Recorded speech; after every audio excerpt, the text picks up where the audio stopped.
Ganda ng umaga natin. Nakatanigi ka agad tayo. Akala ko malaki talaga siya, na sobrang laki niya. Ayos.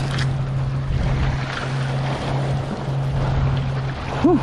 Thank you Lord. Salamat po sa blessing ngayong umaga. Ayun, nahawakan na natin ang lip grip. Sure na yan. Ang ganda ng tama natin mga kasima, oh. Yan.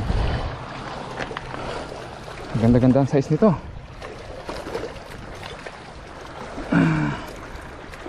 Ay, grabe. Balat ng tama, kunat ng balat talaga ng tanigi, no?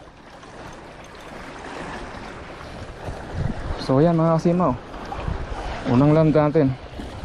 Isang malusog na kingfish. Gamit natin ay dual. Yan, hardcore 110, may bigat-bigat to. 36 grams, 37 grams. So ayan.